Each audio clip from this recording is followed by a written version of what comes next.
Assalamualaikum warahmatullahi wabarakatuh. Selamat pagi teman-teman semua. Perkenalkan, kami dari kelompok 12 ingin mempresentasikan mengenai materi terusan Suez. Di sini kami beranggotakan 3 orang. Pertama, saya sendiri, Agnes Monica Serly, dan kedua rekan saya, Amalia Yunika Putri, dan juga ada Marta Guyu.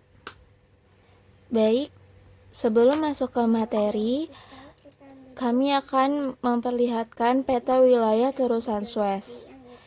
Ini adalah peta wilayah terusan Suez. Terusan Suez adalah jalur perairan strategis lain di Timur Tengah yang meskipun lebih muda dari Selat Turki, tidak kurang nilainya bagi kepentingan internasional. Terusan ini dibuka pada tahun 1869. Pembangunannya memakan waktu 10 tahun. Terusan ini terbentuk berkat mendiang Ferdinand de Lesseps, pejabat konsuler Perancis di Mesir yang memperoleh konsensi dari Muhammad Said Pasha, Raja Muda Mesir pada tanggal 30 November 1854 untuk membangun terusan yang menghubungkan Laut Mediterania dan Laut Merah, serta mendirikan perusahaan internasional untuk mengelolanya. Konsesi itu berlaku untuk 99 tahun dari tanggal pembukaan terusan. Kesulitan politik dan intervensi Inggris. Konsesi yang diberikan kepada de Lesseps memerlukan ratifikasi dari Sultan Utsmaniyah, dan disinilah kesulitan dimulai. Sejak pemerintahan Muhammad Ali, Prancis telah mempunyai pengaruh besar di Mesir. Inggris, meskipun mempunyai kepentingan komersial di sana, tidak menikmati posisi yang sama. Akan tetapi, situasi di Konstantinopel sebaliknya. Di sana pengaruh Inggris sangat besar, terutama sesudah dimulainya krisis Rusia-Turki 1853 yang menyebabkan Perang Krim. Untuk memperoleh ratifikasi bagi perusahaan yang diberikan oleh Raja Muda Mesir, harus memperoleh itikat baik dari Inggris. Namun Inggris tidak bersedia menunjukkan itikat baiknya dan menentang penggalangan terusan tersebut. Pada tahun 1858, de Lesseps membentuk Compagnie Universelle du Canal Maritime Suez. Sebagian besar sahamnya diperuntukkan bagi pemerintah Mesir dan publik Prancis, tetapi dengan pengertian harus disediakan juga bagi bangsa lain. 7 tahun berikutnya digunakan waktu untuk memecahkan masalah teknik, keuangan, dan diplomatik yang semuanya saling menjalin. Sementara itu, teman baiknya Said Pasha meninggal dan digantikan oleh Raja Muda baru, Ismail Pasha, sehingga merumitkan tugas de Lesseps. Namun, akhirnya setelah berhasil mengatasi sebagian besar fansi baru dengan Ismail dan diratifikasi pada tanggal 19 Maret tahun 1866, konvensi ini menegaskan dekret kerajaan terdahulu dengan menambahkan beberapa ketetapan baru. Pembukaan terusan 3 tahun kemudian yang dirayakan dengan dihadiri oleh raja-raja dan negarawan elit Eropa. Inggris menjadi sangat tertarik pada terusan Suez sebagai jalur komersial dan strategis. Selain itu, Inggris menjadi pemegang saham penting meskipun mayoritas pemegang saham masih dimiliki oleh Prancis. Konvensi Konstantinopel. Pada tahun 1888, 10 negara besar yaitu Prancis, Jerman, Austria, Hongaria, Spanyol, Inggris, Italia, Belanda, Rusia, dan Turki menandatangani sebuah konvensi di Konstantinopel yang menetapkan status internasional terusan Suez. Pasal 1 konvensi ini menyebutkan bahwa terusan Suez harus tetap bebas dan terbuka bagi kapal dagang dan kapal perang, baik pada masa perang maupun pada masa damai. Para penandatangan berjanji untuk tidak melanggar ketentuan ini dan tidak akan memblokade terusan ini. Menurut pasal selanjutnya, permusuhan di wilayah ini dilarang dan ketentuan ini meliputi pelabuhan-pelabuhan gerbang terusan dan perairan sampai 3 mil laut dari pelabuhan-pelabuhan tersebut. Pasal 10 memberi wewenang pada Turki dan Mesir untuk bertindak demi pertahanan mereka dan pemeliharaan ketertiban umum. Ketentuan ini dibatasi dengan pengecualian yang tercermin dalam pasal 11 bahwa tindakan itu tidak boleh menghalangi kebebasan penggunaan terusan. Pengalaman dua Perang Dunia. Perang Dunia I dan Perang Dunia II membuktikan bahwa musuh Inggris ditolak melewati terusan. Bila dalam Perang Dunia I, Inggris bebas menggunakan terusan bagi tujuannya, selama Perang Dunia Kedua, kegiatan pesawat dan kapal selam musuh di Mediterania dan di selatan Laut Merah menyebabkan pelayaran di terusan menjadi berbahaya bagi sekutu. Hal ini terjadi meskipun terusan hanya ditutup akibat kegiatan angkatan udara musuh selama 76 hari selama Perang Dunia Kedua. Kendali de facto Inggris atas terusan Suez memperoleh penegasan hukum melalui Perjanjian Inggris-Mesir 1936. Pasal 8 perjanjian tersebut menyatakan bahwa terusan merupakan bagian integral Mesir, tetapi Inggris diberi kepercayaan untuk melaksanakan tugas pertahanan sambil menunggu persetujuan bersama yang didasarkan atas kemampuan Mesir untuk melaksanakan tugas tersebut. Akibat perang di Palestina, Mesir sebagai negara yang sedang berperang menerapkan berbagai pembatasan terhadap kapal musuh dan kapal netral yang membawa muatan terlarang. Tindakan ini didasarkan atas proklamasi militer nomor 5 yang dikeluarkan oleh pemerintah Mesir pada awal musim panas 1948 yang menetapkan pemeriksaan rutin terhadap kapal-kapal di Alexandria, Port Said, dan terusan Suez. Pernyataan ini kemudian diikuti oleh beberapa peraturan mengenai pemeriksaan bea cukai dan denda yang tidak berbeda dengan dekret serupa yang disetujui dalam Persekutuan Mesir-Inggris 1939 sampai 1945 yang dimaksud untuk mengontrol kapal musuh dan kapal netral selama Perang Dunia Kedua. Gencatan senjata Mesir-Israel yang dibuat di Rhodesia tanggal 24 Februari 1949 mengakhiri permusuhan dan mengantarkan era baru koeksistensi damai bagi kedua negara. Melalui dua peraturan 21 Juli dan 14 September 1949, Mesir melonggarkan kontrolnya atas terusan, tetapi tidak menghapuskannya sama sekali. Peraturan September yang dikukuhkan oleh dekret kerajaan membatasi daftar barang dagangan yang bertujuan Israel yang dapat disita oleh Mesir. Daftar tersebut meliputi 6 hal. Pertama, senjata dan peralatan perang. Kedua, obat-obatan dan bahan farmasi yang bisa digunakan dalam perang kimia. Yang ketiga, semua bentuk bahan bakar. Yang keempat, pesawat terbang dan suku cadangnya. Yang kelima, traktor dan kendaraan bermotor. Yang keenam, mata uang, emas, perak, dan bahan-bahan yang diperlukan bagi percetakan uang. Masalah terusan Suez di PBB. Israel memanfaatkan keadaan kemerosotan dan ketegangan hubungan antara Mesir dan negara-negara maritim besar dengan membawa kasus tersebut ke hadapan Dewan Keamanan PBB. Pengaduan Israel mencakup 3 hal. Menurut Israel, Mesir telah melanggar yang pertama, hukum internasional dengan menjalankan hak sebagai negara yang sedang berperang pada masa damai. Yang kedua, gencatan senjata 24 Februari 1049 dan yang ketiga, Konvensi Terusan Suez tahun 1888. Dewan Keamanan meninjau kejadian antara 26 Juli dan 1 September. Delegasi Mesir melindungi tindakan negaranya dengan menolak ketiga tuduhan itu. Pertama, ia berdalih bahwa gencatan senjata belum merupakan perjanjian perdamaian dan menganggap bahwa secara teknis Mesir masih berperang dengan Israel.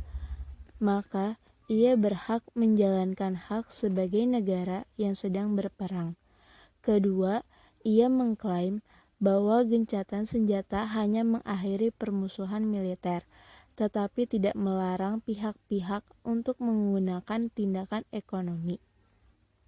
Hubungan antara Mesir dan perusahaan terusan Suez.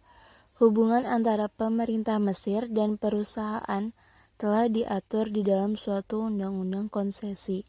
Di antaranya terdapat 3 hal penting. Yang pertama, dengan Konvensi 21 Maret 1880, pemerintah Mesir menyerahkan haknya atas 15% dari keuntungan bersih perusahaan kepada Credit Foncier de France yang pada gilirannya mendirikan perusahaan khusus untuk mendistribusikan saham. Yang kedua, dengan Konvensi 1920 itu disetujui untuk memasuki tempat tinggal personal dalam posisi yang dinyatakan sebagai alat-alat dalam permesinan di dalam Undang-Undang Konsesi. Hal ini berarti bertambahnya ganti kerugian yang harus dibayar oleh pemerintah Mesir kepada perusahaan terusan Suez saat berakhirnya konsesi.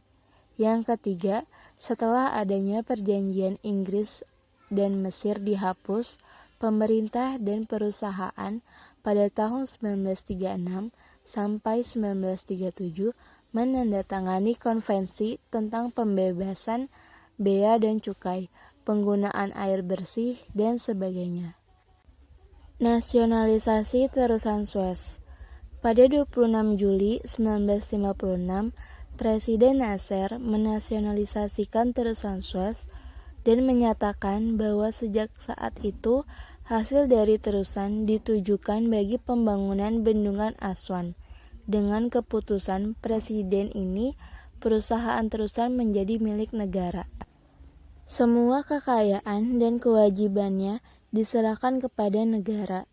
Para pemegang saham dan pendiri akan mendapat ganti rugi bagi saham-saham yang dimiliki mereka, dan nilai yang diperkirakan pada tingkat penutupan di Paris Bourse dianggap telah mulai berlaku. Dekret itu juga menyatakan bahwa badan independen akan melaksanakan pengelolaan lalu lintas di terusan, dan bahwa semua dana dan hak perusahaan, baik di Mesir ataupun di luar negeri, akan dibekukan. Pada 1 Oktober, Asosiasi Pemakai Terusan Suez secara resmi didirikan dengan 15 negara anggota. Tujuan asosiasi ini dibentuk tidak hanya akan membantu kapal-kapal anggota untuk melewati terusan, tetapi juga akan melayani PBB dalam mencari ketentuan pemecahan masalah-masalah ekonomi. Pada 13 Oktober, Mesir, Perancis, Inggris, dan Amerika Serikat sepakat untuk mengakui suatu perumusan yang disodorkan Sekretaris Jenderal PBB Dag Hammarskjöld yang berisi 6 prinsip sebagai berikut. Yang pertama, harus ada transit bebas dan terbuka melalui terusan tanpa diskriminasi, terus terang atau rahasia yang meliputi aspek politik dan aspek teknik. Yang kedua, kedaulatan Mesir harus dihormati. Yang ketiga, pengoperasian terusan Suez harus terlepas dari politik setiap negara. Yang keempat, cara menetapkan bea dan tol harus diputuskan oleh persetujuan antara Mesir dan para pemakai. Yang kelima, sebagian yang memadai dari iuran hendaknya disalurkan untuk kepentingan pengembangan. Dan yang keenam, dalam hal perselisihan, masalah yang tidak dapat dipecahkan antara perusahaan terusan Suez dan pemerintah Mesir harus diselesaikan melalui arbitrase dengan jangka wewenang yang sesuai dan ketentuan yang memadai untuk pembayaran hutang yang harus dibayar. Aspek hukum dan teknik operasi terusan. Tentang Inggris dan Prancis terhadap nasionalisasi terusan pertama-tama bersifat politis.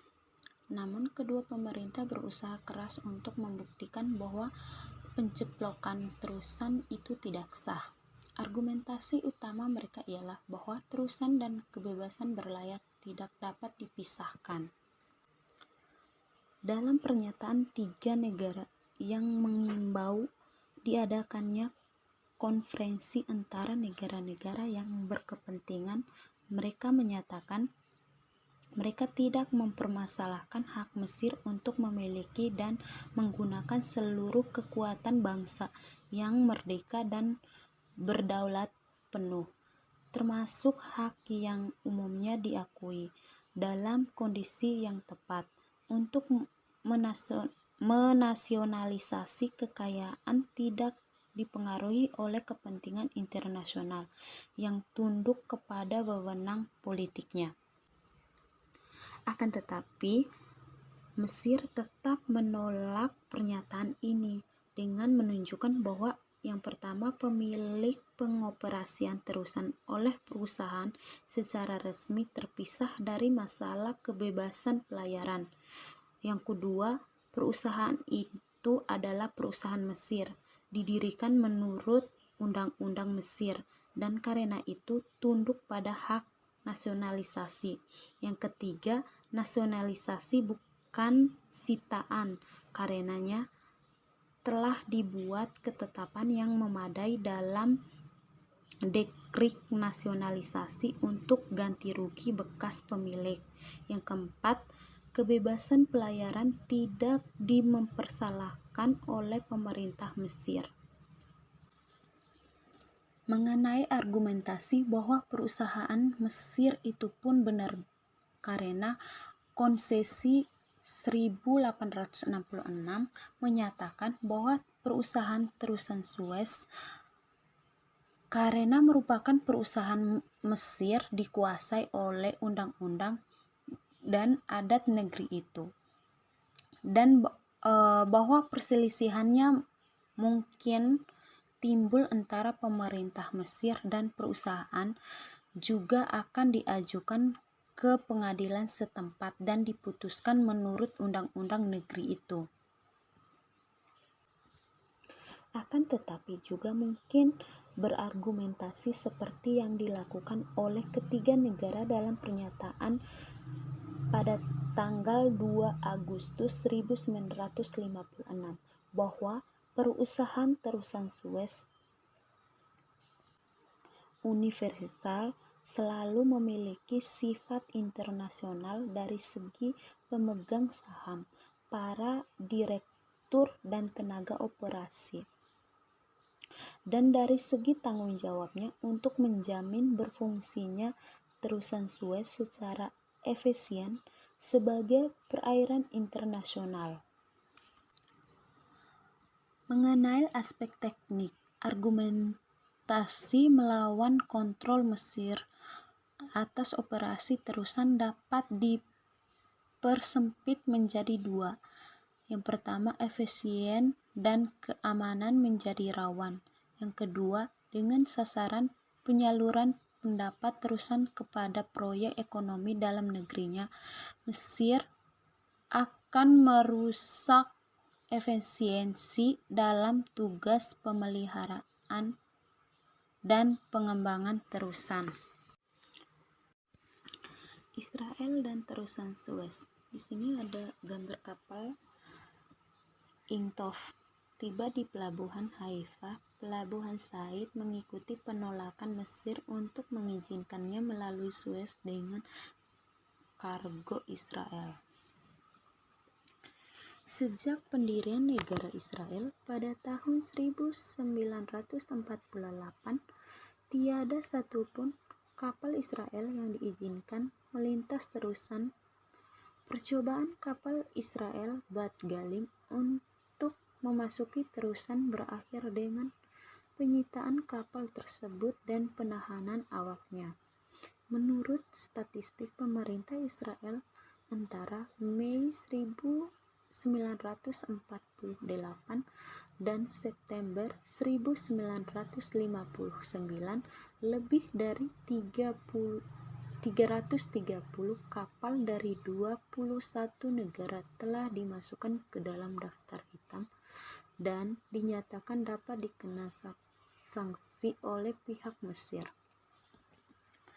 Selama periode penahanan kapal Inqoth, Sekretaris Jenderal PBB Dag Hammarskjöld melakukan sejumlah pertemuan dengan pemerintah Kairo. Selanjutnya, ia memberitahu pihak Israel ia secara informal telah berhasil mencapai persetujuan dengan Mesir mengenai muatan Israel. Seandainya Israel setuju mengirimkan barang ekspornya melalui terusan sebagai milik pembeli dan mengimpor barang dan pemilik penjual, maka pemerintah Kairo tidak akan menolak kapal itu melintas terusan. Yang berikut, Israel menemukan berbagai solusi dan perjanjian internasional yang menurutnya mendukung haknya atas kebebasan berlayar melalui terusan, yaitu yang pertama, Konvensi Konstantinopel 1888. Yang kedua, Resolusi Dewan Keamanan PBB yang mengandung 6 prinsip mengenai Suez. Yang ketiga, Resolusi Dewan Keamanan PBB yang mengimbau Mesir agar mengakhiri pembatasannya dan mengakhiri campur tangannya dalam masalah pengapalan Israel. Yang keempat, ada deklarasi pemerintah Mesir kepada Sekretaris Jenderal PBB bahwa Mesir berjanji untuk memelihara kebebasan dan kelancaran berlayar bagi semua bangsa sesuai dengan Konvensi Konstantinopel ke-6 prinsip yang diterima pada tahun 1957.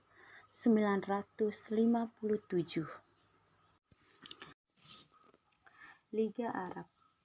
Di sini ada gambar, yaitu gambar pertemuan antara perwakilan Mesir, Suriah, Libanon, Arab Saudi, Irak, dan Yaman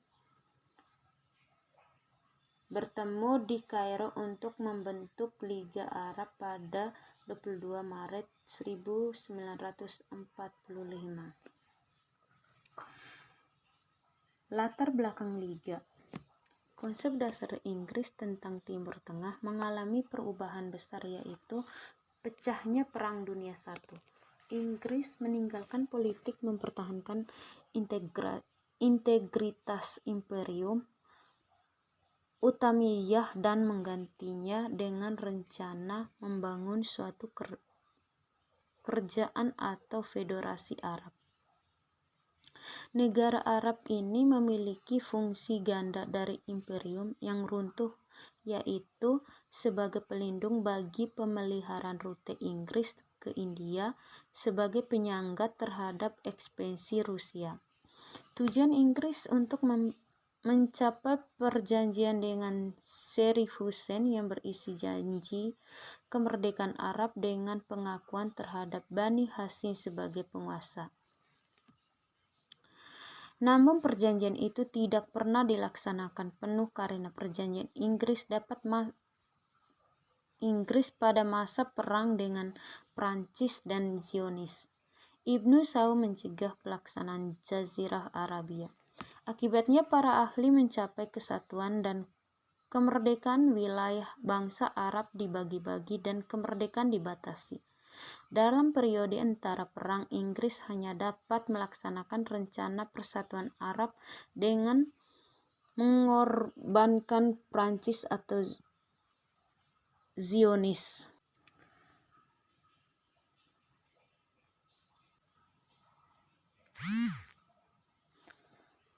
Peluang kedua datang ketika Inggris menaklukkan Suriah dan Lebanon dari Prancis.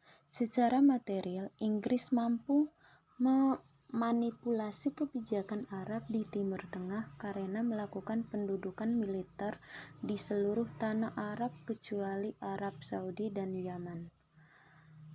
Penaklikan Suriah adalah akibat situasi yang berbahaya dan berkembang di Timur Arab pada musim semi 1941. Sejak 1941, tindakan Inggris konsisten dan bertujuan sangat selaras dengan aksi bangsa Arab. Lanjut, ketentuan persetujuan. Pada 7 Oktober 1944, 7 negara Arab Timur Tengah menandatangani protokol di Alexandria bagi pendirian Liga Arab yang sesuai dengan seperangkat prinsip yang telah diterima. Protokol itu menolak usul lama bagi persatuan penuh dan memberikan asosiasi bagi negara-negara yang berdaulat, tetapi menekankan penyatuan Arab dengan cara yang mungkin mendatangkan persetujuan rakyat. Lebanon diyakinkan dengan deklarasi khusus yang menjamin kedaulatan bangsanya. Protokol ini juga berisi 2 ketentuan penting. Yang pertama, melarang anggotanya melakukan kebijakan yang mengganggu Liga. Yang kedua, menyatakan prinsip non-intervensi dalam urusan dalam negeri negara-negara anggota. Kedua ketentuan ini ditafsirkan sebagai kemenangan bagi kebijakan Inggris dan Mesir. Kegiatan Liga. Garis tegas harus ditarik antara pencapaian politik dan non-politik Liga. Dalam bidang non-politik, Liga dapat membanggakan diri atas pencapaian dalam bidang kerjasama budaya dan teknik. Secara politik, ada 2 faktor yang menyatukan. Yang pertama, masalah Palestina dan pembebasan bangsa Arab dari dominasi asing. Yang kedua, masalah seperti persatuan Sudan dengan Mesir, merdekanya Libya, dan bebasnya Maroko dapat dan memang menyajikan mimbar bagi kesatuan tindakan politik dan persetujuan yang harmonis. Sengketa Palestina. Perselisihan tentang aksi di Palestina pada tahun 1948 berasal dari konflik tentang gagasan mendasar antara Hasimiyah dan Mesir seperti yang telah diuraikan terdahulu ketika menguraikan inisiatif Nuri Pasha.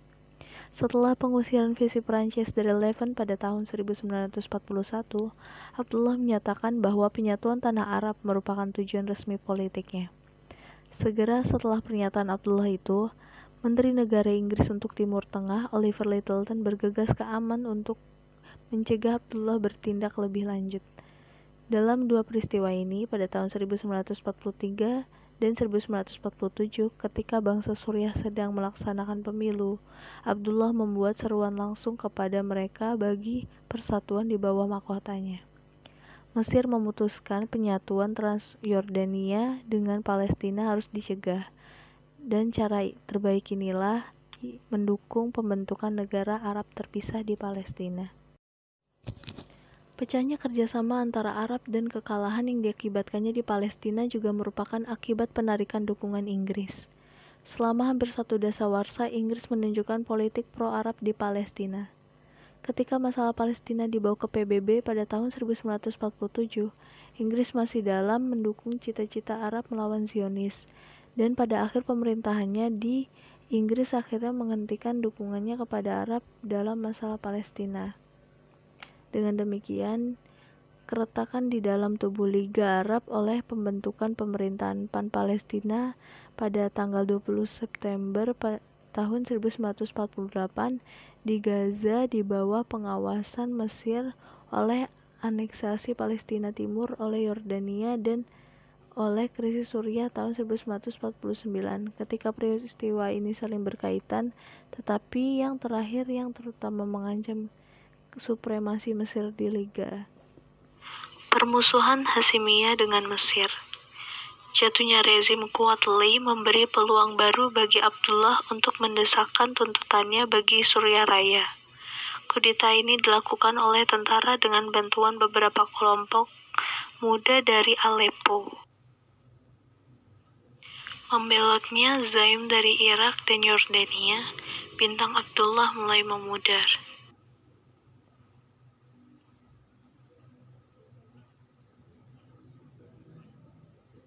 Pada pertengahan Desember pada tahun 1949, rencana penyatuan itu tampaknya semakin dekat pada kenyataan karena Majelis Konstituante Suriah memberi prioritas tinggi pada masalah ini.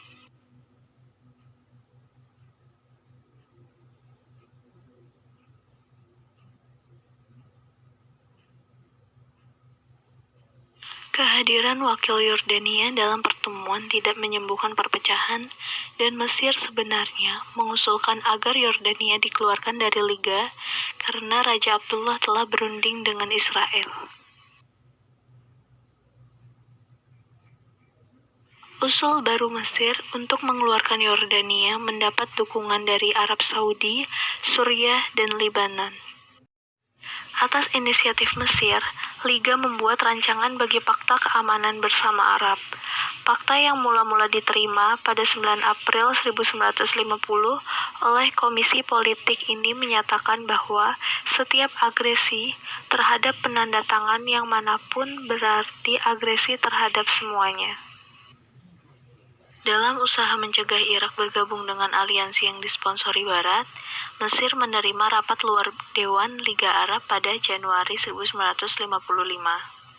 Pada awal 1956, Mesir berhasil menempatkan kekuatan militer di Arab Saudi dan Suriah di bawah komandonya. Akibat agitasi dan tekanan kuat Saudi Mesir, Yordania hampir dilanda revolusi, dan pada awal 1956 pemerintahan barunya.